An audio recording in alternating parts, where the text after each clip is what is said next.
Buenas tardes. ¿Cómo les va?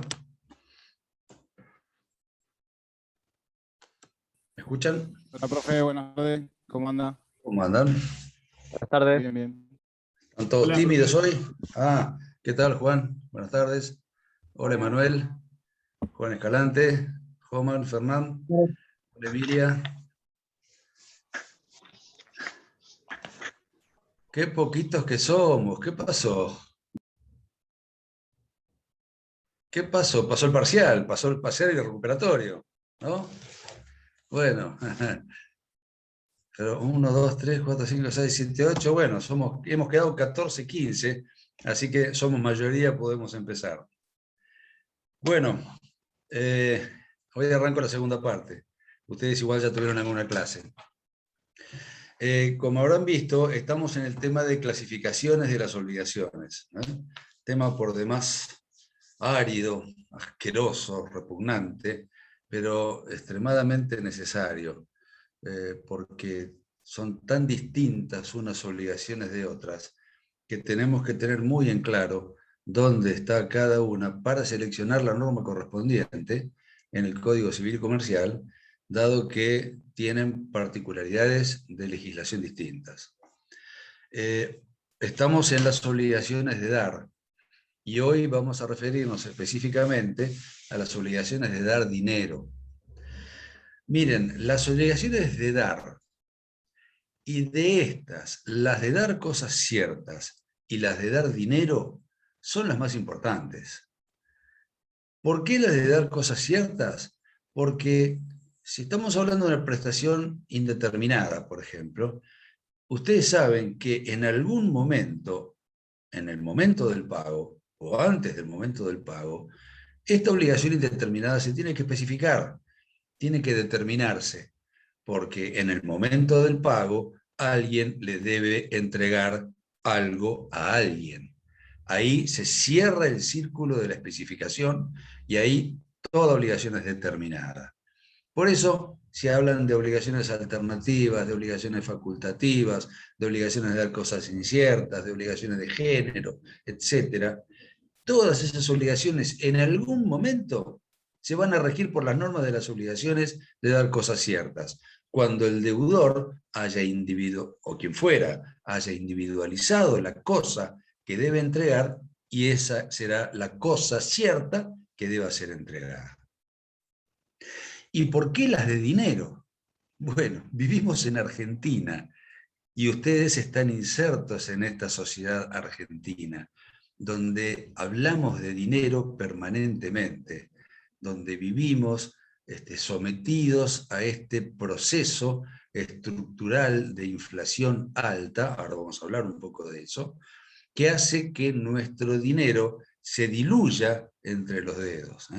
Yo me imagino un norteamericano con un dólar en la mano, un europeo con un euro en la mano, un japonés con un yen en la mano, un chino con un yuan en la mano, etcétera, sigan multiplicando, no un venezolano, no un cubano, no un nicaragüense. Pero nosotros con un peso en la mano, se nos desapareció como por arte de magia.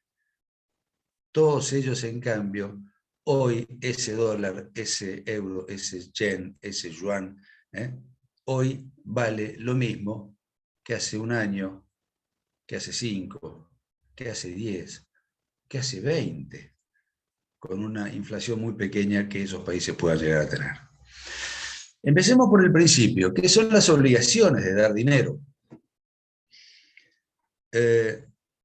Tal como dice el artículo 765 del Código Civil y Comercial, la obligación es de dar dinero si el deudor debe cierta cantidad de moneda determinada o determinable al momento de constitución de la obligación.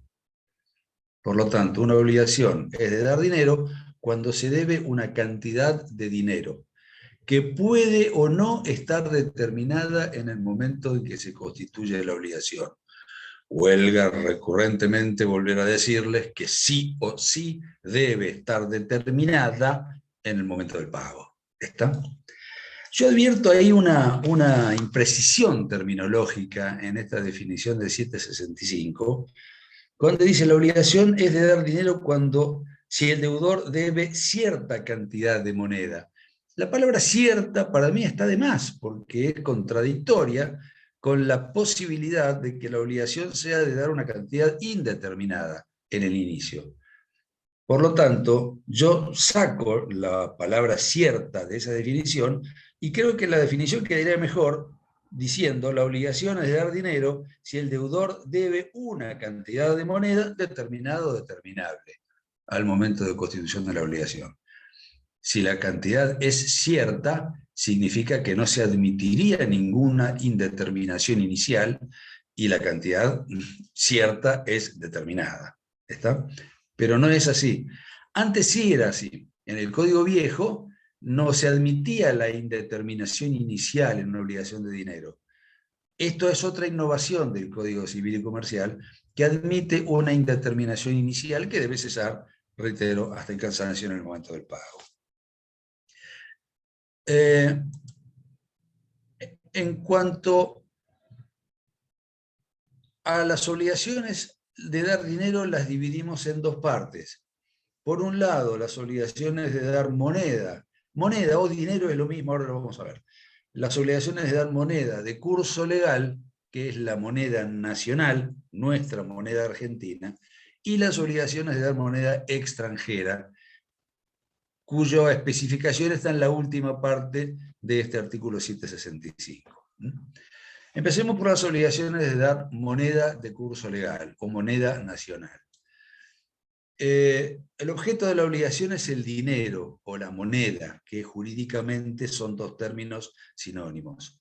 ¿Qué es el dinero? Se sigue todavía utilizando una vieja definición de von Thurn, un jurista alemán, que dijo que el dinero es aquella cosa mueble que el comercio utiliza como valor de todos los bienes, como medida de valor de todos los bienes, pudiendo también utilizarse como medio general de cambio. Es aquella cosa mueble que el comercio utiliza como medida de valor de todos los bienes y que también se puede utilizar como medio general de cambio. Algunos dicen medio cartal de pago. Es lo mismo, medio general de cambio, medio cartal de pago son sinónimos.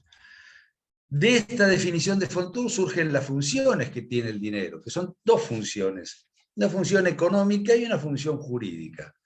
La función económica es que la moneda es medio de cambio y medida de valor de los bienes, y la función jurídica es que el dinero sirve como instrumento de pago de obligaciones, de dar dinero, como instrumento de cancelación de obligaciones. En cuanto a los caracteres, el dinero es una cosa, como cosa es una cosa mueble, es fungible, es decir, el individuo de una especie equivale al mismo individuo de otra especie, el dinero es esencialmente intercambiable. Si yo llevo un depósito, si hago un depósito de 100 pesos, un plazo fijo con 100 pesos en el banco, dentro de 30 días el banco, es decir, a mí no me interesa que dentro de 30 días el banco me dé ese mismo billete que yo le di. No, eso es imposible, porque el banco cuando yo le doy los 100 pesos no los pone en una cajita esperando los 30 días para que yo los vaya a buscar. El banco con ese 100 pesos lo presta a otra persona. Por lo tanto, lo importante es que a mí se me entreguen los 100 pesos, que se me entregue un billete de 100 pesos, 10 billetes de 10, 100 monedas de 1, lo que fuera. ¿Está? Lo que importa acá es la cantidad, por eso es fungible, equivale uno a otro de la misma especie. Divisible también, profe. ¿Cómo? Divisible. Sí, sí, déjeme respirar, si no respiro me ahogo. Además es divisible, esencialmente divisible. Es la cosa más divisible que existe. Un billete de 1000 pesos equivale a 2 de 500, o a 4 de 200, o a 10 de 100, o a 1000 monedas de 1. El dinero se puede dividir permanentemente hasta la expresión más mínima del dinero, que serán los milésimos de centavo. ¿eh? Y además el dinero es una cosa consumible, eminentemente consumible. Se agota con el primer uso. El dinero se intercambia permanentemente o por moneda extranjera, o por bienes, o por servicios. De tal manera, el dinero, una vez que es entregado, se consume. Y no solo cuando yo entrego el dinero para no, digamos, como el ejemplo que yo les daba hace un ratito, si yo le entrego el dinero al banco haciendo un plazo fijo, el banco me tiene que devolver la misma cantidad más los intereses que se pacten, lo que fuera. Pero una vez que yo le entregué el dinero, ese dinero entró en la propiedad del banco, salió de mi dominio y entró en el dominio del banco. A mí me dan, y ahora ni siquiera se imprime porque es todo virtual, me daban un papelito donde dice que dentro de 30 días yo iré a buscar 1.000 pesos más los intereses. Por lo tanto, ese dinero se consumió. Para mí, se consumió. Y el banco lo recibe y automáticamente ya lo consume porque está entregándolo a otra persona en calidad de préstamo. ¿Está? Por lo tanto, es una cosa mueble, fungible, consumible y divisible. El dinero nacional tiene dos características que son los cursos que tiene el dinero. El dinero tiene lo que se denomina un curso legal y un curso forzoso. ¿Qué es el curso legal? El curso legal es una potestad, es una característica que se le otorga al dinero mediante una potestad que tiene el Congreso de la Nación. Es lo que el Estado, por intermedio del Congreso, garantiza la circulación del dinero y le otorga valor. El artículo 75, inciso 11 de la Constitución, le encomienda esta atribución al Congreso. De tal manera, el valor del dinero es porque se lo da una ley del Congreso promulgada por el Poder Ejecutivo, dictada por el Congreso de la Nación, promulgada por el Poder Ejecutivo. Que nosotros tengamos estos billetes de 1.000, de 500, de 200, de 100, de 50, creo que todavía hay de 20 y ya monedas de 10 para abajo, que no sirven para nada. Eso, esta atribución se la ha otorgado el Estado por intermedio de una ley del Congreso de la Nación. 75, inciso 11, dispone que el Congreso hace sellar moneda y fijar su valor. Por lo tanto, el valor no lo fija, como a veces uno cree equivocadamente, el Banco Central, sino que el valor del dinero, el valor nominal, después vamos a ver qué es el valor nominal, lo fija el Congreso de la Nación. La otra característica que tiene el dinero, o algunas clases de monedas, la nuestra lo tiene, es lo que se denomina el curso forzoso. El curso forzoso es propio de lo que se denomina el dinero no convertible, el dinero inconvertible. El dinero puede ser convertible. ¿Qué significa esto? Que la masa monetaria, o llamado también el circulante, es decir, todo el dinero que tenemos los habitantes de la nación en nuestros bolsillos o en depósitos a la vista, equivale a una garantía que existe en la tesorería del Banco Central, que esa garantía puede ser en oro, metales preciosos o divisas, es decir, dinero extranjero estable. El ejemplo más típico, dólares estadounidenses. Nosotros en este momento estamos en un periodo de dinero inconvertible. En el pasado tuvimos dinero convertible. Del año 1991 hasta el año 2001, mientras tuvo plena vigencia la llamada Ley de Convertibilidad, Ley 23.811, esa ley fijó, por la atribución que le da el artículo 75, inciso 11, el valor de nuestra moneda nacional en un peso igual a $1. Por lo tanto, si había como circulante o sea, digo cifras inventadas, si había como circulante 1.000 millones de pesos, significaba que existían en el Banco Central 1.000 millones de dólares.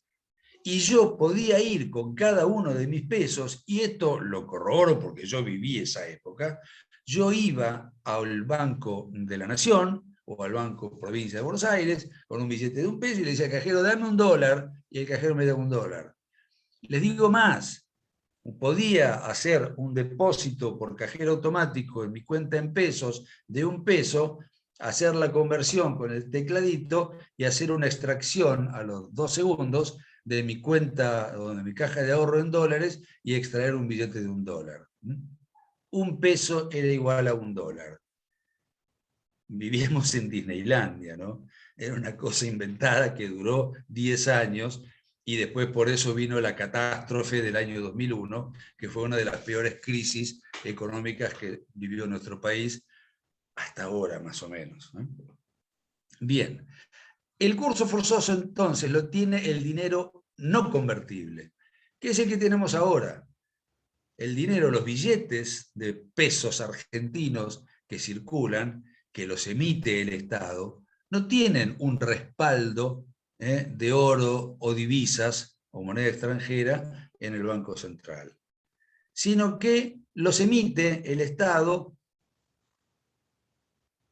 por la posibilidad física de las máquinas que fabrican dinero de emitir dinero. De hecho, anoche estaba escuchando a un economista que hablaba por la televisión, se están emitiendo más o menos unos 200.000 millones de pesos por mes. Y en los 3 meses que restan para terminar el año, 2 meses y monedas que restan para terminar el año, se van a emitir el 50% más de todo el dinero que anda circulando ahora. Vamos a ver que todo esto provoca los efectos negativos de los cuales me voy a referir en un ratito.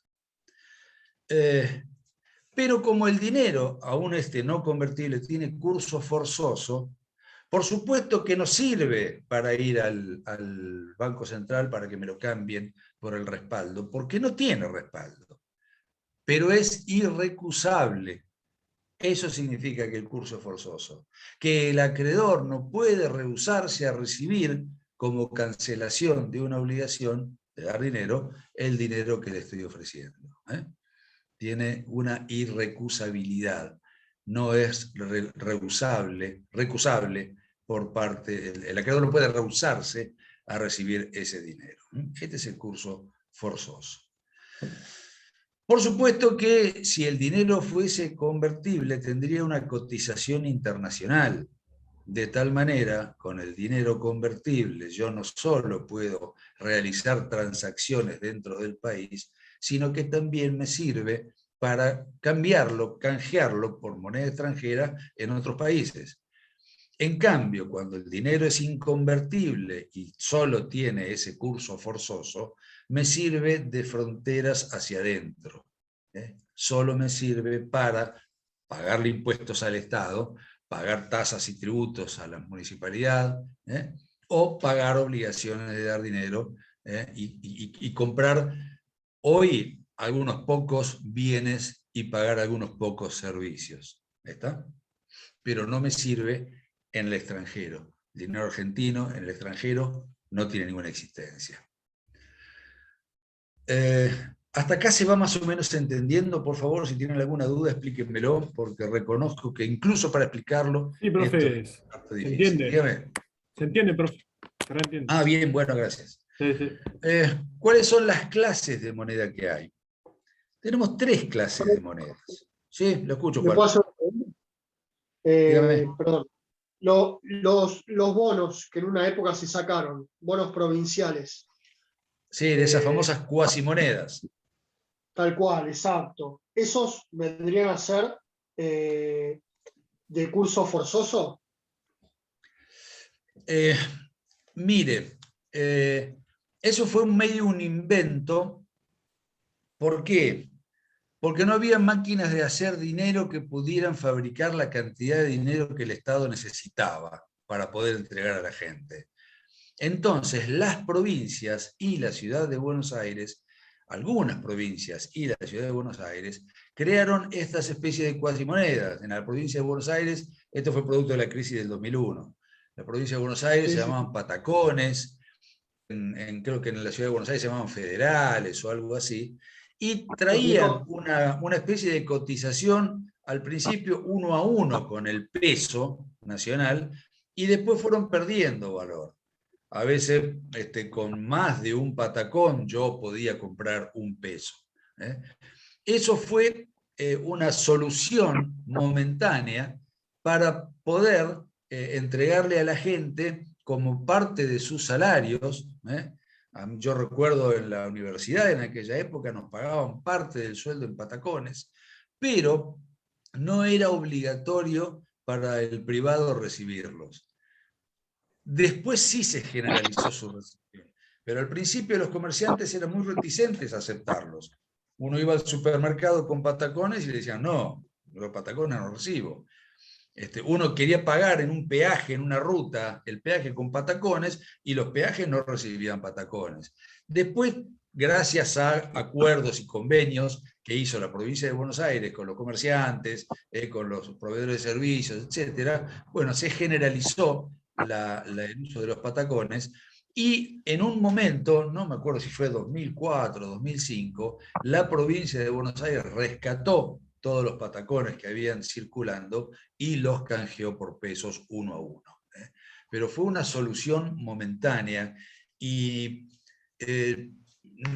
digamos, eran títulos de deuda, pero no podemos decir que era dinero, sino simplemente servían, el Estado los emitía y te decía, bueno, esto vale un patacón. En determinado momento vos venías al Estado con ese patacón y yo te voy a dar un peso. Por supuesto que no tenían una cotización ni nacional, ni muchísimo menos internacional. ¿Está? Correcto, gracias. Pasemos a la clase de moneda. Les decía, el dinero tiene hay tres clases de moneda. Una es la moneda metálica, que está construida con metales preciosos, oro o plata. ¿Por qué con metales preciosos? Por dos razones. Una, por su durabilidad. Los metales no se degradan o se degradan muy poco. Y segundo, porque le otorgan el valor. La moneda metálica vale lo que pesa. Su valor está dado por el peso, no por el peso en moneda nacional, sino por lo que pesa. Una moneda construida con 1 gramo de oro vale lo que vale 1 gramo de oro en los mercados internacionales. El oro, como metal precioso por excelencia, tiene una cotización muy estable en los mercados internacionales. Es más estable que el dólar. El dólar tiene una fluctuación, y ahora estamos viendo una fluctuación incluso un poco más importante, porque estamos notando con cierto asombro que Estados Unidos está con una inflación anual del 4%, lo que para ellos, nosotros tenemos eso mensual prácticamente, ¿no? Lo que para ellos es algo pavoroso. Están desesperados por la inflación que tienen, 4% anual. Quiere decir que si yo tengo un dólar el 1 de enero del año 2021, el 31 de diciembre de ese año perdí un 4% si me lo quedé en el bolsillo. Hay una inflación en dólares, pequeña para nuestra mente inflacionaria argentina, pero existe. Entonces, la moneda de oro o la moneda de plata vale por lo que pesa. Su valor es intrínseco. Esto como anécdota, las monedas construidas en metales preciosos nacieron en la época de los reyes europeos, que eran los reyes eran los que acuñaban la moneda. Y ustedes habrán visto que todavía, si ven alguna moneda, ya hace rato que ya no veo ninguna, en el canto las monedas tienen unas ranuritas. Están todas ranuradas. ¿Saben por qué es eso? Porque cuando los reyes acuñaban las monedas de oro, muy pícaros, cuando tenían las monedas de oro, les limaban los cantos. Le hacían una limadita y caía polvito de oro. Y en la cantidad de monedas, se quedaban, se afanaban, ¿no?, una cantidad de oro impresionante. Entonces para evitar esto, se empezaron a construir las monedas con ranuras, para que si eran limadas en el canto se notara que esa moneda había sido limada y entonces perdía valor. ¿Está? Bien. La segunda clase de moneda es la moneda de papel. Se llama moneda de papel aunque esté acuñada en una moneda de metal.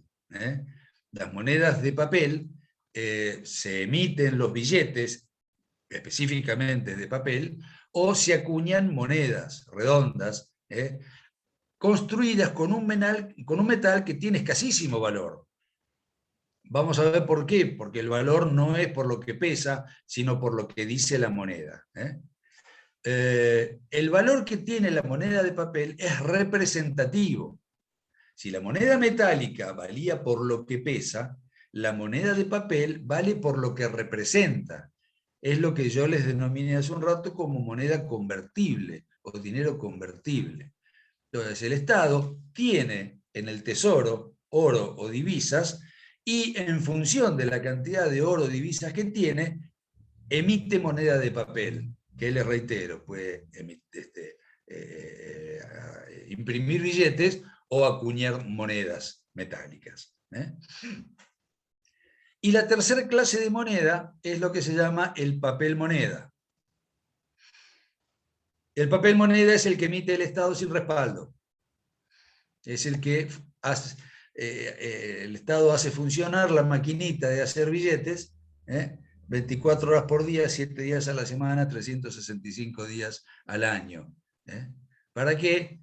Para pagar sueldos, para pagar planes, y para algunas otras cosillas no muy santas que la mayoría de los hombres de a pie no estamos en condiciones de conocer.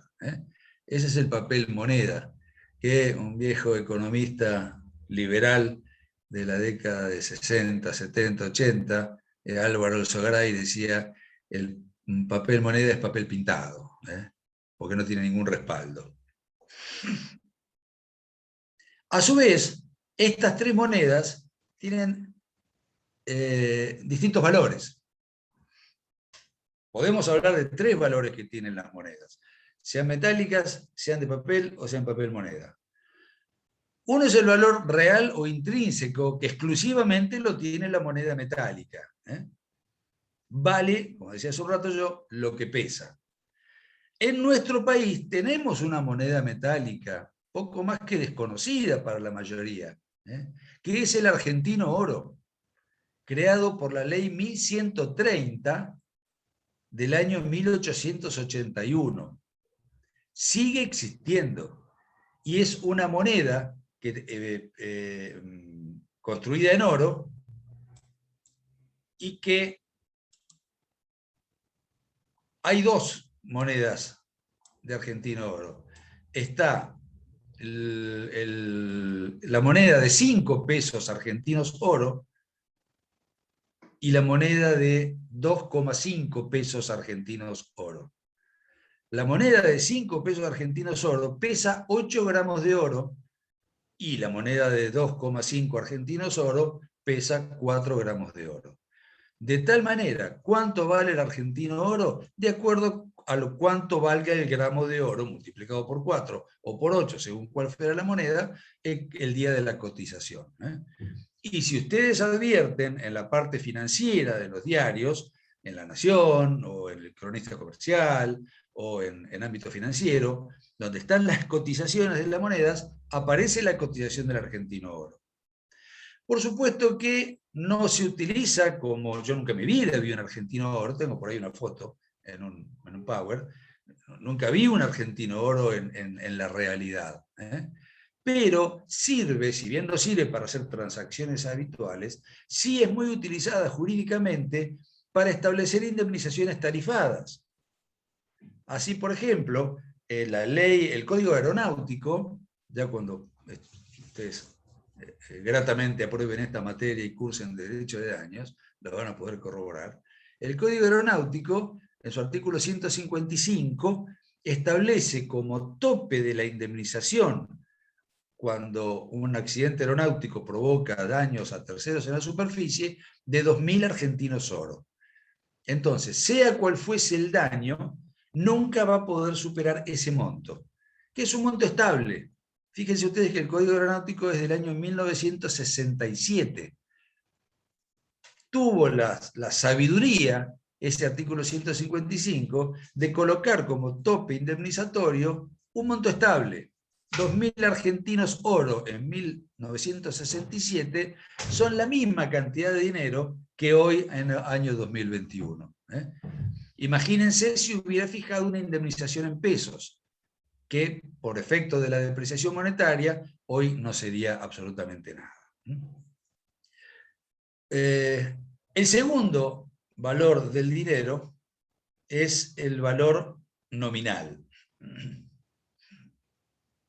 Acá tengo el dibujito de los argentinos oro. Si yo supiera compartir pantalla se los mostraría, pero no sé compartir. Bueno, yo después les voy a subir, esta clase la voy a subir a la plataforma y está la fotografía del argentino y del medio argentino, los 5 pesos argentinos y los 2,5.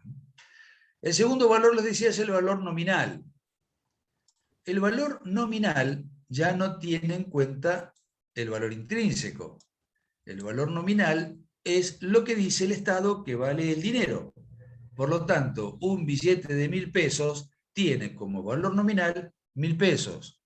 Una moneda de 1 peso tiene como valor nominal 1 peso. La materia prima con la que está construido el billete o la moneda es despreciable. Obviamente, para construir un billete de 1.000 pesos, el costo de construcción de un billete de 1.000 pesos debe ser muchísimo menos que 1.000 pesos. Debe ser prácticamente despreciable para que el billete valga 1.000 pesos. Avanzamos un poco por el hecho de saber que un billete de 1.000 pesos vale 1.000 pesos y que una moneda de 1 peso vale 1 peso. Muy poco se avanza. Por eso es importante el tercer valor de la moneda, que es el valor de cambio, o valor de curso, o valor corriente, que es para mí el más importante de los valores de la moneda. ¿Por qué? Porque es el que me indica para qué cuernos me sirve un billete de 1.000 pesos. ¿Qué puedo hacer con un billete de 1.000 pesos si no me diga ninguna grosería? Por favor. Con un billete de 1.000 pesos yo puedo comprar determinada cantidad de bienes, o pagar determinada cantidad de servicios, o adquirir determinada cantidad de moneda extranjera. Ahí el valor del dinero, entonces, aparece por la comparación que yo hago del valor nominal, 1.000 pesos, con lo que vale el bien que adquiero, el servicio que pago o la moneda extranjera que compro. Por eso el valor de cambio, sobre todo en economías inflacionarias como la nuestra, es el más importante. Porque como les decía hace un ratito, ¿de qué me sirve saber que un billete de 1.000 pesos vale 1.000 pesos? Yo quiero saber qué puedo hacer con un billete de 1.000 pesos. ¿Qué puedo comprar con un billete de 1.000 pesos? Esto tiene mucho que ver con la inflación. Obviamente, digo, o repito, el valor de cambio es el más importante en economías estructuralmente inflacionarias como la nuestra, no en economías estables. En Estados Unidos esto ni se lo plantean, porque ellos saben que hoy, bueno, más allá de ahora este pequeño pico inflacionario de 4% anual que están teniendo los yanquis, pero ellos saben que con $100 hoy compran más o menos las mismas cosas que hace 10 años o hace 20 años. Entonces sí les importa saber que $100 valen $100 y que con esos $100 yo puedo comprar lo mismo que compraba hace 10 años. En cambio, yo con mi billete de 1.000 pesos, bueno, el billete de 1.000 pesos apareció en el año 2015, ¿no? Hace 6 años. Imagínense lo que valía el billete de 1.000 pesos en el año 2015. Bueno, el otro día decían, medio jocosamente en la televisión, en el año 2011, un auto 0 kilómetro de gama pequeña, de entrada de gama, valía 47.000 pesos. Es decir, lo mismo que hoy 2 pares de zapatillas. Entonces, ¿Me importa saber que 47.000 pesos valen 47.000 pesos de valor nominal? ¿O lo que importa saber es qué puedo comprar con 47.000 pesos? En el 2011 un auto, en el 2021 2 pares de zapatillas. ¿Está? ¿Qué es la inflación? Y es lo que nos aqueja a nosotros. Miren, el tema de inflación es un tema eminentemente económico. Por lo tanto, vemos todos los días a los economistas en la tele discutir qué es lo que provoca la inflación. Por lo tanto, no se hagan muchas ilusiones de que yo les voy a dar la papa. Yo este tema lo toco de oído y desafino bastante. Por lo tanto, solo por el kilometraje que tengo encima, más o menos puedo advertir de qué se trata el fenómeno. Miren, hubo acá un ministro de Economía en la época de Alfonsín, el doctor Juan Carlos Pugliese, que dijo, la inflación es cuando los precios suben por el ascensor y los salarios por la escalera. Más o menos es eso la inflación. Es decir, con lo que yo gano a fin de mes, cada vez puedo comprar menos cosas. Yo gano 100, a mí me pagan 100.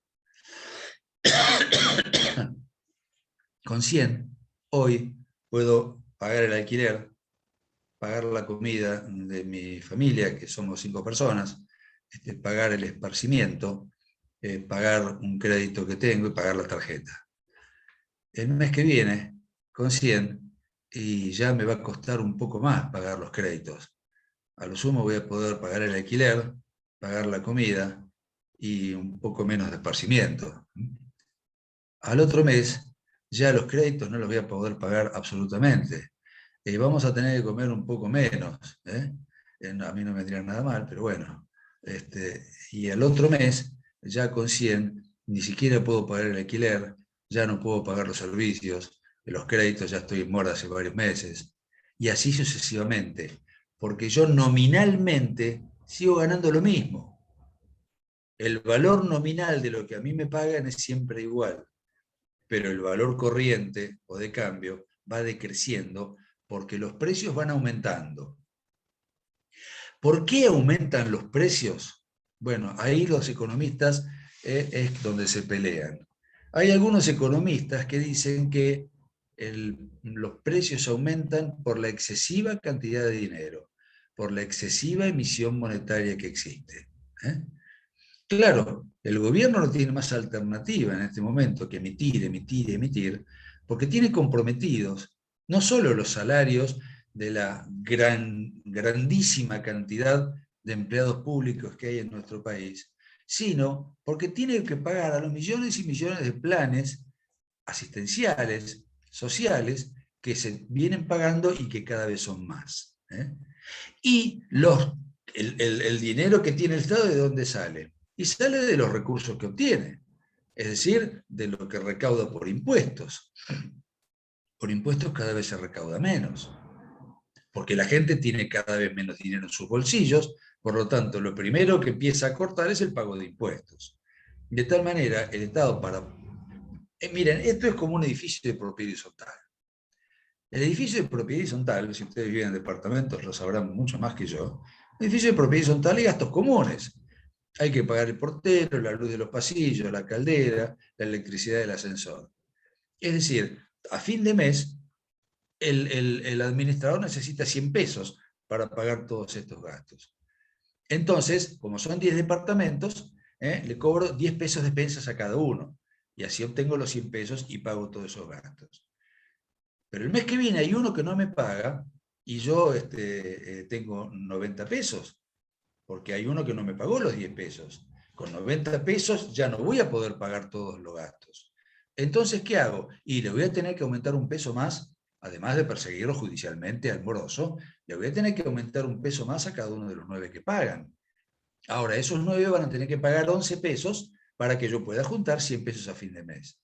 Y así, a medida que aumenta la morosidad, voy a tener que cargar más, tener que aumentar más respecto de lo que pagan. Es lo que hace el Estado con la gente que paga impuestos. En vez de perseguir a los morosos que no pagan impuestos, recarga con mayores impuestos a todos los que pagan. Claro, no se analiza o habría que analizar por qué los que no pagan no pagan. Y por ahí los que no pagan los impuestos porque se quedaron sin trabajo, porque la empresa quebró, porque el empresario o el comerciante se achicó, porque estuvo 1 año y medio los comerciantes con los negocios cerrados, no pudieron mantener a los empleados. En nuestro país hay un combo bombardeado de malas noticias que dan como consecuencia que económicamente estamos cada vez peor. Otro sector de los economistas dice, la inflación es producto de la voracidad de los empresarios que quieren ganar por encima de lo que deberían ganar. Como ustedes se dan cuenta, estas posiciones vieron, el gobierno está con esta última posición, la oposición está con la anterior teoría. Entonces, por eso ahora sale el gobierno y dice, vamos a congelar los precios.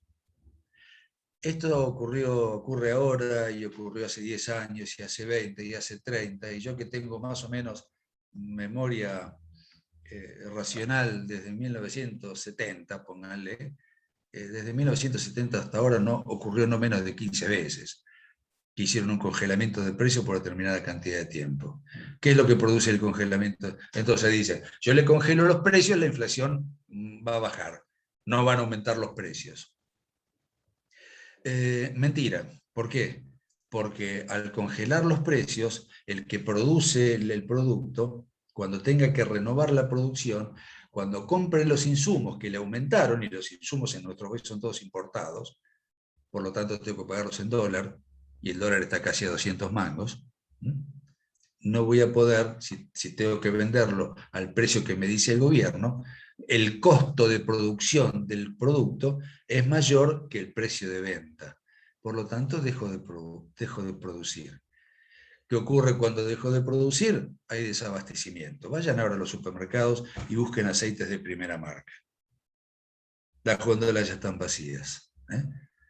Por lo tanto, lo primero que produce un congelamiento de precios no es que la inflación se detiene.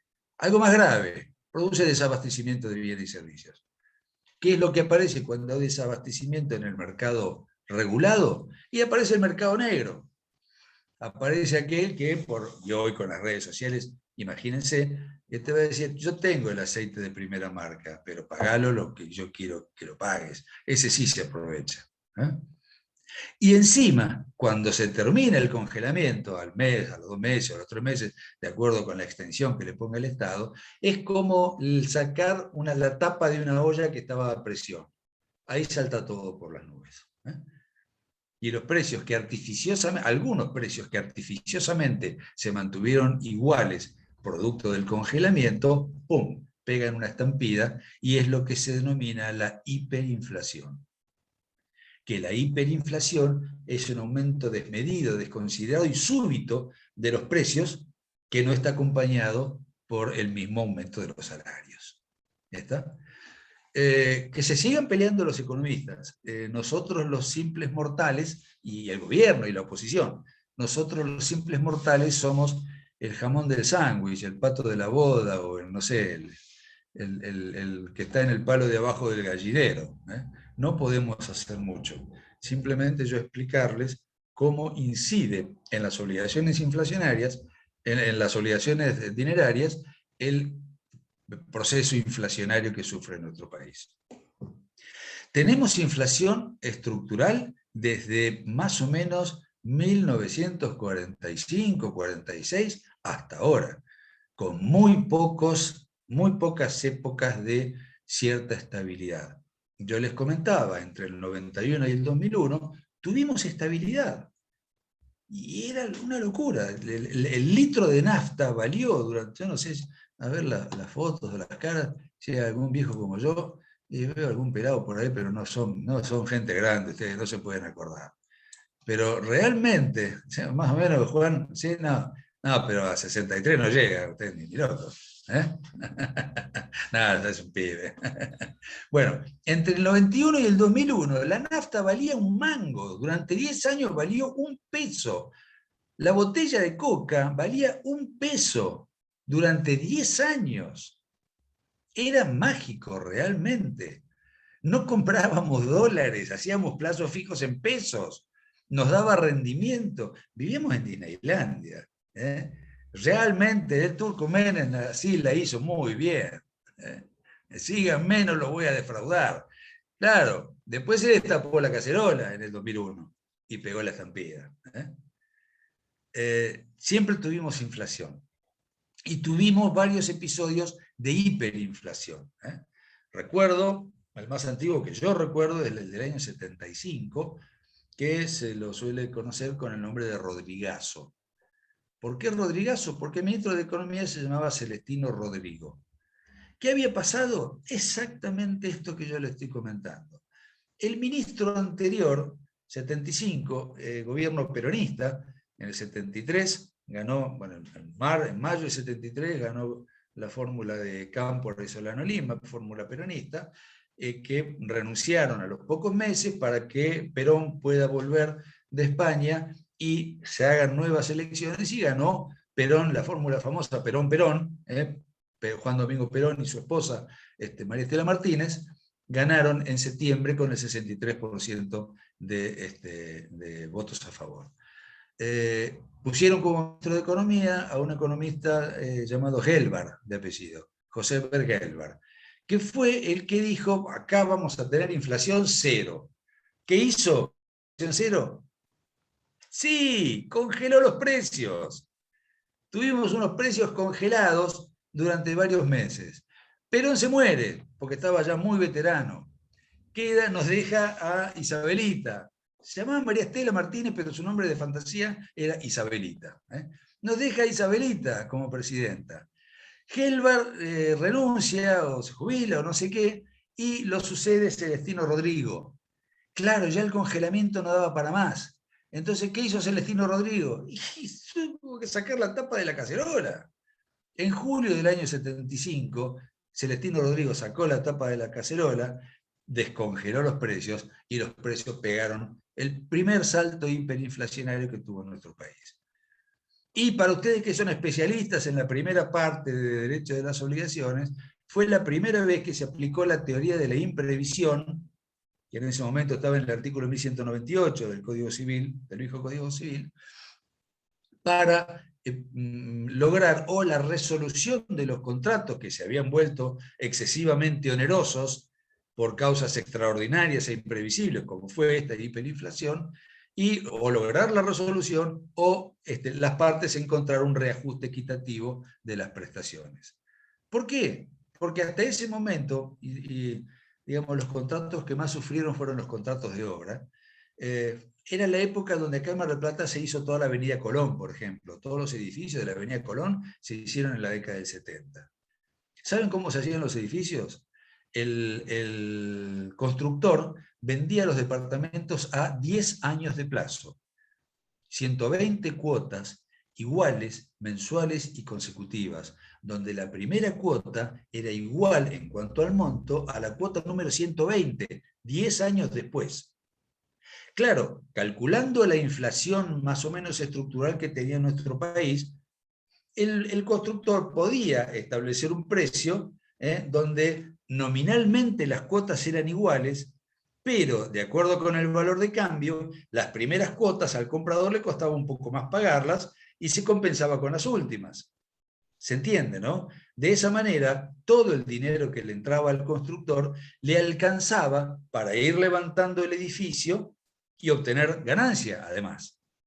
Bueno, en el 75, en la mitad de estos contratos a 10 años de plazo, en el 75 viene el salto hiperinflacionario. Con el monto de las cuotas que seguía cobrando el constructor después del Rodrigazo, después de este salto hiperinflacionario, no le alcanzaba ni para comprar los clavos para los tablones de los andamios. Era como si hoy yo tuviera una cuota de un departamento de 2.000 pesos. ¿Qué es lo que ocurrió? Los constructores, y les digo porque yo recién terminaba la escuela secundaria y empezaba a trabajar con mi padre, que era abogado, y que era abogado de empresas constructoras, y los constructores empezaron a promover demandas por resolución de esos contratos de compraventa fundados en la teoría de la imprevisión del artículo 1198. Muchos juicios terminaron con resolución de los contratos, que no era lo deseable, porque la resolución implica implica la muerte del acto jurídico, ¿no? El adquirente tenía que devolver el departamento y la empresa tenía que restituir el precio. La resolución opera efectos hacia el pasado, ¿no? Muchos otros, en cambio, lograron un reajuste equitativo, estableciendo nuevos montos para las nuevas cuotas. La inflación continuó altísima después del 75. No es que tuvimos la hiperinflación y después una época de estabilidad. La inflación continuó alta. Entonces las partes en los contratos comenzaron a tomar ciertas precauciones, que eran lo que se denominó las cláusulas estabilizadoras. Los montos, sobre todo en los contratos, exclusivamente en los contratos de duración, ¿no? Las obligaciones permanentes, donde se van pagando las prestaciones en periodos regulares.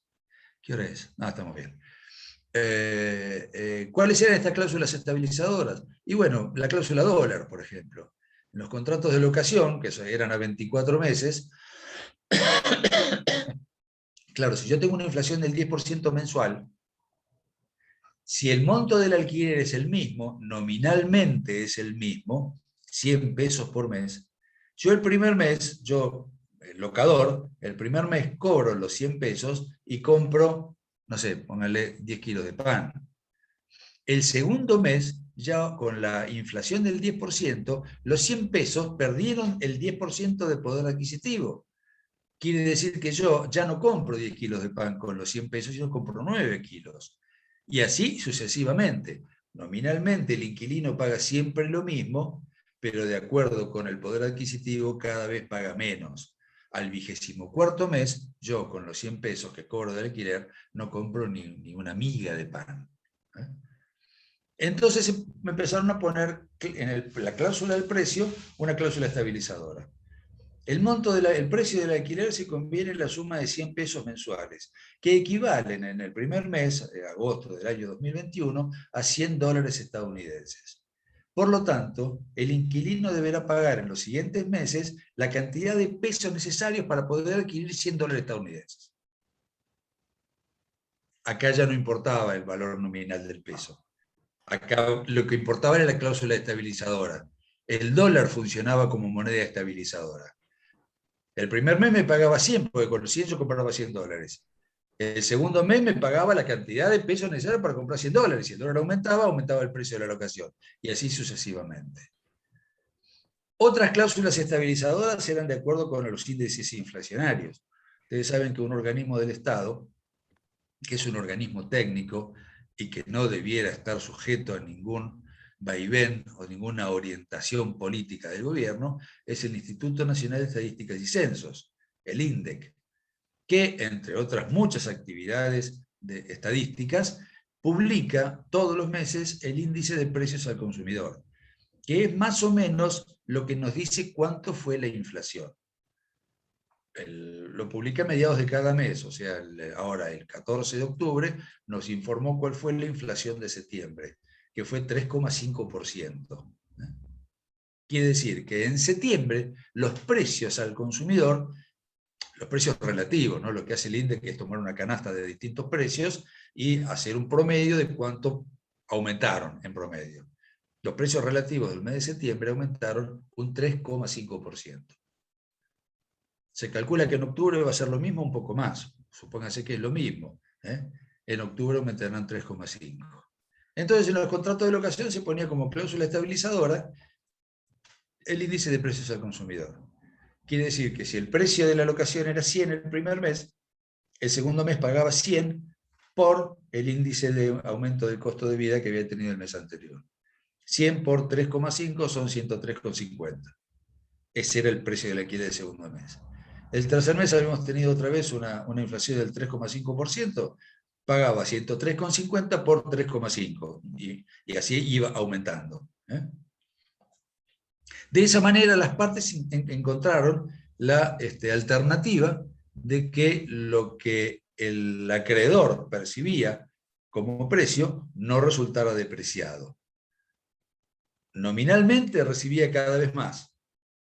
De acuerdo al valor nominal de la moneda recibía cada vez más, pero de acuerdo con el valor de cambio podía adquirir la misma cantidad de bienes y servicios con el dinero que iba recibiendo.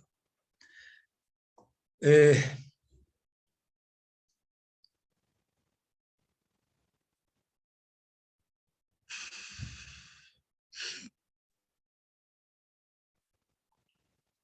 Jurídicamente aparecieron dos tendencias como consecuencia de este proceso inflacionario, que es el nominalismo y el valorismo. No sé si aparecieron o adquirieron relevancia, por lo menos en nuestro país, a partir del proceso inflacionario. ¿Qué dice el nominalismo? El nominalismo dice que las obligaciones de dar dinero están ajenas a cualquier vaivén inflacionario. Por lo tanto, los cultores del nominalismo dicen, una obligación de pagar 100 se cumple entregando 100. Y si el deudor incurre en mora, deberá pagar los intereses moratorios. En cambio, el valorismo, que fíjense, el nominalismo se hace fuerte en el valor nominal del dinero. En cambio, el valorismo se va a hacer fuerte en el valor de cambio del dinero. El valorismo dice que lo que el deudor debe entregar debe servir para comprar siempre la misma cantidad de bienes y servicios.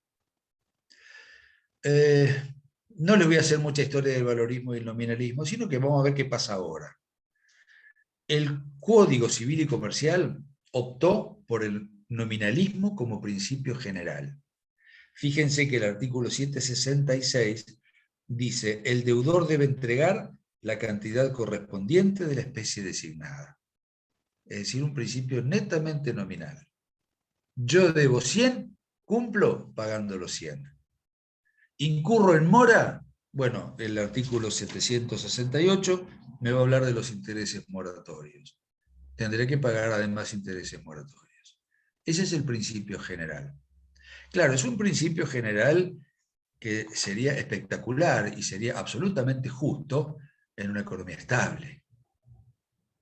Pero nuestro país, no sé si se habrán dado cuenta, no tiene una economía estable. Tiene una economía estructuralmente inflacionaria. Por eso, con buen criterio, colocaron como excepción, los autores de este código, el artículo 772, que habla del valorismo, que habla de las obligaciones de valor. Dice, si la deuda consiste en cierto valor, el monto resultante debe referirse al valor real al momento que corresponda tomar en cuenta para la evaluación de la deuda. Entonces, determinadas obligaciones no se rigen por el principio nominalista, sino que atienden al valor real. ¿Cuál es el valor real? ¿Y cuáles son estas obligaciones de valor? Por ejemplo, la obligación de pagar alimentos. La obligación de pagar alimentos, donde el alimentante debe pagar a los alimentados determinada cantidad de dinero periódicamente, se fija en un monto, 100 pesos, pero claro, ¿qué son los alimentos? Los alimentos son comida, educación, esparcimiento y salud, fundamentalmente. Si estos 4 gastos se mantienen estables, entonces el alimentante va a pagar 100 pesos. Pero si estos gastos aumentan, la salud, vean las prepagas, las obras sociales aumentan, la educación, colegio público, colegio privado, pero los libros aumentan, los lápices aumentan, los cuadros aumentan. El esparcimiento, ni que hablar. Aunque sea llevarlos a la plaza en colectivo, el colectivo aumenta. Ni hablar de un viaje a Bucios. Por lo tanto, el deudor alimentario tendrá que pagar la cantidad necesaria para mantener esa obligación alimentaria, para garantizar que esos alimentos sean cubiertos. No va a pagar, no sé si va a pagar siempre 100 pesos.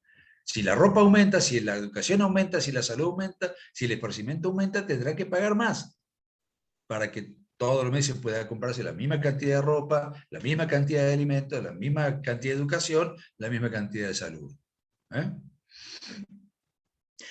Los seguros también es una obligación de valor.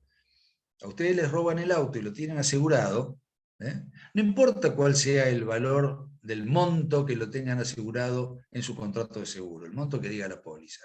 Si en la póliza está la cláusula, y prácticamente en todas está, la cláusula de valor reposición, la compañía de seguros, donde ustedes tienen el auto asegurado, les va a pagar lo que valga un auto de las mismas características del que ustedes le robaron.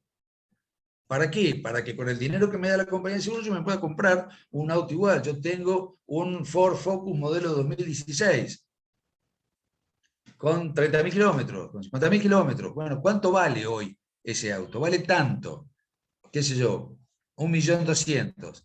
La póliza dice que el valor asegurado son 700, pero después me habla del valor reposición. Por lo tanto, la compañía me va a pedir presupuestos para que yo le acompañe de cuánto vale el auto que me robaron, y si lo conforma, o ella pedirá los suyos, me va a dar la cantidad de dinero necesaria para que yo pueda comprarme un Ford Focus modelo 2016. ¿Está claro? Entonces, estas obligaciones de valor, estas deudas de valor, lo que hacen es eliminar el efecto negativo que produce la inflación. El auto cuando yo lo compré valía 700 y por eso lo aseguré en 700. Pero ya pasaron 2 años. Y el auto ahora vale el doble. Y el contrato dice lo mismo. Entonces me tienen que pagar lo que vale hoy y no lo que dice el valor asegurado. ¿Está más o menos claro? Sí, sí, sí.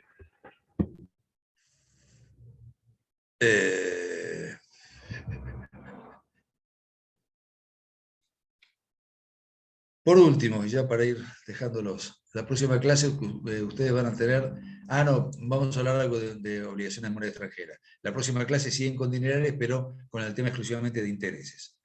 ¿Cómo se cumplen las obligaciones dinerarias? Y bueno, de la misma manera que cualquier obligación de dar. Tenemos que hablar del tiempo y del lugar de pago. El tiempo y lugar de pago será lo que las partes acuerden, y si no, de acuerdo con los principios generales que ustedes ya saben, porque son especialistas en tema pago, que es de la primera parte de obligaciones, donde dependerá si hay plazo cierto, incierto, determinado, si no hay plazo, etc. Y el lugar de pago también tienen el principio general que si residual, que es el domicilio del deudor al tiempo del cumplimiento, o la excepción general, que es si hay lugar de pago designado, será donde lo hayan designado las partes. Y si de ninguna manera se puede establecer el tiempo o el lugar de pago, entonces lo fijará el juez en un procedimiento. 887, segundo párrafo, 871, inciso D, de ambos del Código Civil. ¿Qué pasa con las obligaciones de dar moneda extranjera? Esto también ha tenido sus variaciones con el tiempo.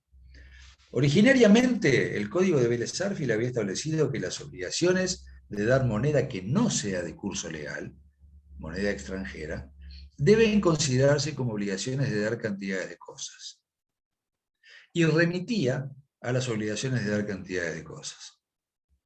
Lo cual trajo varios problemas. Uno, si la obligación de dar, vamos a ejemplificar con los dólares, ¿no?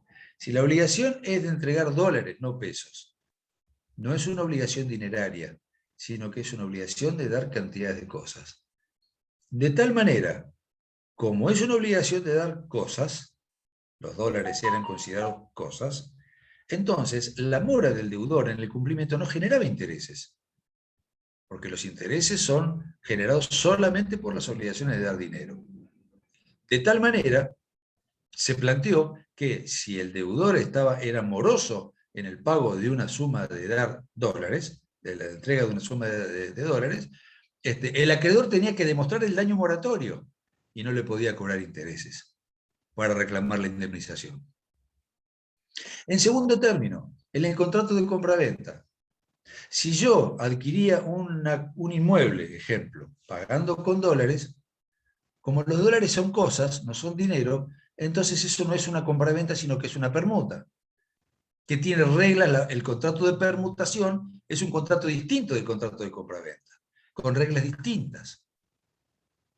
Todos estos problemas fueron solucionados con aquella vieja ley de convertibilidad, que yo les comentaba, del año 1991, que modificó el artículo pertinente del Código Civil, que ya no me acuerdo cuál era el número, y dispuso que las obligaciones de dar moneda que no tenga curso legal se rigen por las obligaciones de dar dinero. ¿Qué es lo que debe ocurrir? Yo pague con pesos, con dólares, con yen, con francos suizos o con marcos alemanes, estoy pagando con dinero. De tal manera se rigen por los principios de las obligaciones dinerarias. ¿Y por qué, profe, se estableció eso? ¿Por qué? De Y dar cosas. parados en una realidad, primero para eliminar Porque el dólar, este. porque el dólar no era tan activo en ese momento como ahora. No, sí que era activo. En el año 91, claro que era activo. Prácticamente salíamos de una hiperinflación del año 90. Por lo tanto, ya el peso tampoco tiene su existencia. Calculen que en el año 91, un dólar equivalía a 10.000 australes. Nuestro signo monetario nacional se llamaba austral. Un dólar, para comprar un dólar yo tenía que gastar 10.000 australes. Hoy, para comprar un dólar, tengo que gastar 194 pesos. Imaginen si esto siguiera y llegara a 10.000 pesos un dólar. A eso llegamos en el año 90. El dinero argentino no valía nada. Por eso la ley de convertibilidad le sacó nuevamente 4 ceros al austral, creó el peso argentino, que es el que todavía nos rige, y 10.000 australes equivalieron a partir de la ley de convertibilidad a un peso, igual a un dólar. No se hacía ninguna transacción importante en pesos. Todas las transacciones importantes se hacían en dólares. ¿Por qué? Hasta por esta razón estúpida, si quieren. Las calculadoras no tenían un display tan grande para que cupieran tantos ceros. Yo en ese momento, en el año 90, sí, era ayudante de primera en esta misma materia, había ganado el concurso hacía pocos años, y ganaba 3 millones de pesos, 3 millones de australes. Con esos 3 millones de australes no me alcanzaba ni siquiera para pagar la cochera donde yo guardaba el auto. Tenía un Renault 4L en esa época, y lo guardaba en una cochera a 2 cuadras de mi casa, y no me alcanzaban los 3 millones de australes para pagar la cochera. ¿Qué edad tenías, profe, ahí? Era joven, tenía pelo, subía las escaleras de la facultad corriendo y me despeinaba en la corrida. Y yo y yo arranqué en el 87 con 28 años, así que tenía 31, 32 años. Bien, íbamos a cobrar el sueldo, todavía no existía la bancarización ni nada por el estilo.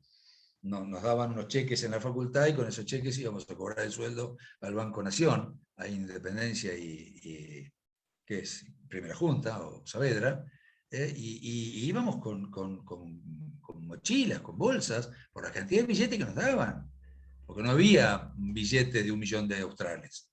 Creo que el billete de mayor valor era de 10.000 australes. O sea, el cajero contaba de 10.000 australes hasta 3 millones, y nos daban unos fajos así de plata, era una cosa de locos. Por eso viene la ley de convertibilidad. Nada se pagaba con pesos. Uno iba a comprar un par de zapatos a la zapatería y lo pagaba con dólares. Le daban el precio en dólares. Uno pagaba con lo que tenía, pagaba con australes, pero le daban el precio en dólares. Los precios en las vidrieras, de lo que se les ocurra, salvo en los almacenes, en el supermercado, estaban en dólares. Uno, para saber más o menos cuánto valían las cosas, tenía que pasar de australes a dólares. ¿Cuánto vale esto? Hoy vale 6.500.000 australes. ¿Cuánto es en dólares? Y son 2.500 dólares. Ahí uno se daba cuenta si era caro o barato. Era una cosa de locos. ¿Qué hizo este código? Este código en el proyecto elaborado por Lorenzetti y compañía, lo dejó tal cual. Lo había dejado tal cual. El artículo 765 del proyecto de Código Civil y Comercial decía en su segunda parte: si por el acto por el que se ha constituido la obligación se estipuló dar moneda que no sea de curso legal en la República, la obligación debe considerarse como de dar sumas de dinero. Punto, terminaba ahí. En el Ministerio de Justicia, cuando mandan el proyecto a la Cámara de Diputados, lo modifican a este artículo y le dan esta redacción. Si por el acto por el que se ha constituido la obligación se estipuló dar moneda que no sea de curso legal en la República, la obligación debe considerarse como de dar cantidades de cosas y el deudor puede liberarse dando el equivalente en moneda de curso legal. Hoy este artículo está vigente, pero casi, les diría, es letra muerta. ¿Por qué? Primero, tiene el siguiente defecto garrafal. Nos está remitiendo, como en el viejísimo código de Vélez-Sarsfield, a las obligaciones de dar moneda extranjera, a las obligaciones de dar cantidad de cosas. ¿Saben qué? Y ustedes ya lo saben. No existen más las obligaciones de dar cantidad de cosas en el Código Civil. No hay obligaciones de dar cantidad de cosas en el Código Civil. Fueron sustituidas por las obligaciones de género. De tal manera, nos está remitiendo a un régimen inexistente. Fíjense la flagrante desarmonización que tiene este artículo, modificado en el Ministerio de Justicia, antes de mandarlo a la Cámara de Diputados. En segundo término, claro, si tuviéramos un solo dólar en nuestro país, no habría ningún problema. Bueno, ¿cuánto te debo? $1000. ¿Cuánto vale el dólar? 100 pesos. Bueno, multiplico 1000 por 100 y te doy la cantidad de pesos. O sea, la opción a favor del deudor no perjudicaría al acreedor, porque el acreedor recibiría la cantidad de pesos necesaria para comprar $100. Pero tenemos 12 tipos de dólar distintos en nuestro país. El único al que algunos tienen la posibilidad de acceder es el que vende el Estado. Es el que uno puede comprar 200 por mes. Que digo, algunos, no todos pueden acceder. Y ese dólar, que vale 100 pesos, más los impuestos que me cobran, que los llevan a 160, 170, yo puedo comprar 200 por mes. Y si recurro al mercado ilegal, que es el dólar de la calle, el dólar blue, el dólar negro, vale casi 200 mangos hoy. Por lo tanto, si yo establezco con mi deudor le vendo un inmueble y garantizamos el saldo de precio con una hipotecaria y fijamos el precio en dólares y no hacemos ninguna salvedad en el contrato, el deudor tiene derecho a pagarme los dólares que yo le estoy financiando de acuerdo con lo que dice la última parte del 765, es decir, con moneda de curso legal, con el equivalente en moneda de curso legal. ¿Y a qué precio? Al del dólar blue no, porque es un mercado ilícito. Al del contado con liquidación tampoco, porque está exclusivamente para empresas que cotizan en bolsa. Al dólar agro, al dólar turista, y no al dólar oficial, que vale 100 pesos. ¿Y cómo? ¿Me vas a, los $100 que me tenés que pagar, porque me vas a dar 100 pesos? Yo con esos 100 pesos no hago nada, no compro $100. Primero porque no puedo ir a comprar el dólar oficial. Si pudiera, el gobierno me cobra el 30% de anticipo de ganancias y el 35% del impuesto solidario. Quiere decir que el dólar de 100 pesos se me va como 170. Y vos me estás pagando con 100. Por eso, ¿qué es lo que hicieron las partes? ¿Qué es lo que dijeron los juristas primero? Yo tuve oportunidad de opinar, incluso públicamente, pude opinar diciendo que, primero, como todas las normas en general del derecho de las obligaciones, es una norma supletoria de la voluntad de las partes. Quiere decir que las partes en sus contratos pueden dejarlas de lado y fijar sus pautas particulares. Por lo tanto, lo que se aconsejó en su momento, y después en los congresos de juristas, y la jurisprudencia también hizo lugar, se dijo que, como norma supletoria, las partes pueden perfectamente renunciar a la aplicación del 765 última parte. Con lo cual, si la obligación está pactada en dólares, el deudor, si se renunció a la aplicación del 765, el deudor cumple solo si paga en esa moneda. ¿Está? Por eso le decía que prácticamente es letra muerta, porque sería muy negligente el que el martillero, el escribano o el abogado que redacte un contrato donde se financia el precio en moneda extranjera y no ponga una cláusula donde se renuncia a la aplicación del 765. O alguna otra similar, donde se ponga que es esencial el pago del saldo de precio en la moneda, en tal moneda, en moneda dólares estadounidenses o lo que fuera. Es decir, de cualquier, no hay términos solemnes. De cualquier manera, que no quepa ninguna duda de que solamente el deudor cumple si entrega la moneda establecida. Aparte otra cosa, fíjense qué contradicción tiene la última parte del 765 con el 766. El 765 al deudor de moneda extranjera le da la opción de pagar con el equivalente moneda de curso legal. Pero a renglón seguido, el 766 dice que el deudor cumple entregando la cantidad correspondiente de la especie designada. Si la especie designada fueron dólares, cumple pagando dólares. Si la especie designada fueron marcos alemanes, cumple pagando marcos alemanes. Esto es también producto de la improvisación y de cambiar una norma porque no me gusta y no armonizar todo el resto. Quedó totalmente desarmonizado. Primero, porque te manda una clase de obligaciones que ya no existen. Segundo, porque ni siquiera se dieron cuenta de reformar el artículo siguiente. El artículo 766 lo debieran haber derogado si querían mantener la posibilidad de la opción que se le da al deudor de moneda extranjera para pagar en moneda de curso legal. Por eso ténganlo en cuenta cuando redacten contratos, si este artículo, hay proyectos de modificación del código donde directamente lo vuelven para atrás. Pero la modificación del Código Civil nunca es urgente en nuestro país. Así que quién sabe si sale y cuándo. Sí, Juan, lo escucho. Perdón, con el caso de las criptomonedas, estas monedas nuevas que hay ahora, sí, ahí sí que fuiste a mal puerto, ¿eh? Es algo que todavía no lo puedo entender yo eso. Yo todavía, preguntame por ahí, pero es algo que me excede. Si se aplicaba el segundo párrafo del 765. Si no se hace salvedad, sí, claro.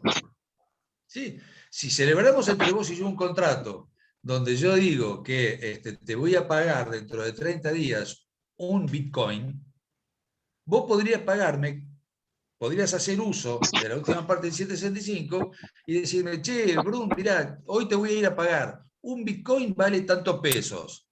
No sé si te va a alcanzar la cantidad de billetes, ¿no? Porque un Bitcoin creo que vale como $60.000, ¿no? Pero te lo voy a pagar en pesos porque el 765 me lo permite. Y yo me la tengo que morfar. Salvo que en el contrato digamos que vos me debes un Bitcoin y que te liberás solo y exclusivamente si me pagás con un Bitcoin.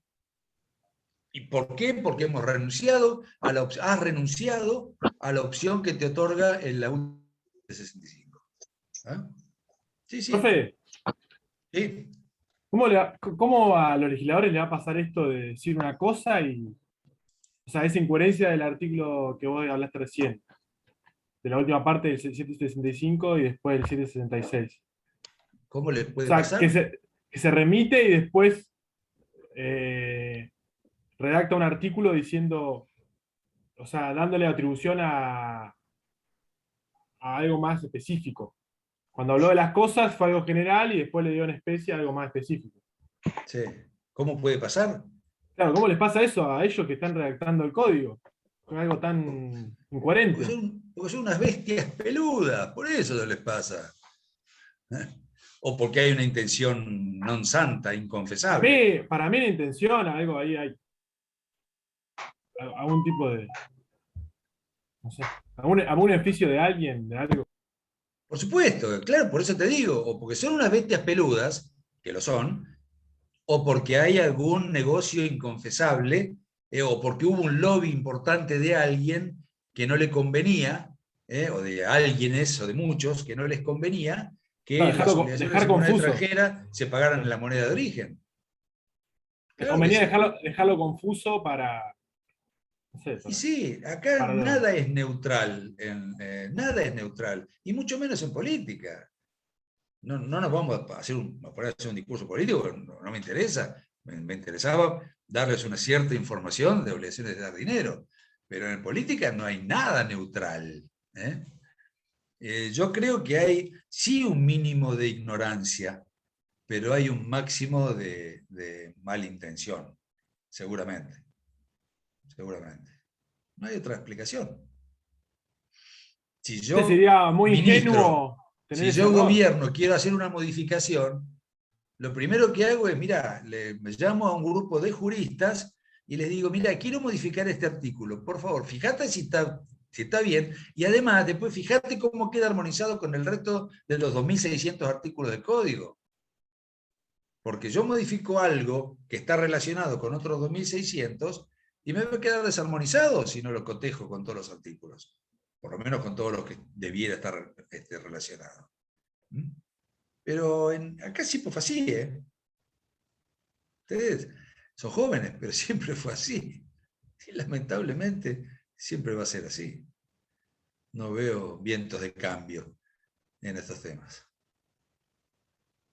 ¿Te queda más o menos claro, Fernán? Sí. Bueno, ¿alguna otra pregunta? ¿Alguna otra inquietud? Si no, vamos a dar por concluido. Bueno, la clase que viene, el jueves, tienen intereses. Nos vemos Profe, saludos. la semana que viene. Gracias. Hasta luego. Hasta luego. Chao, gracias, profe. Chao. Hasta luego.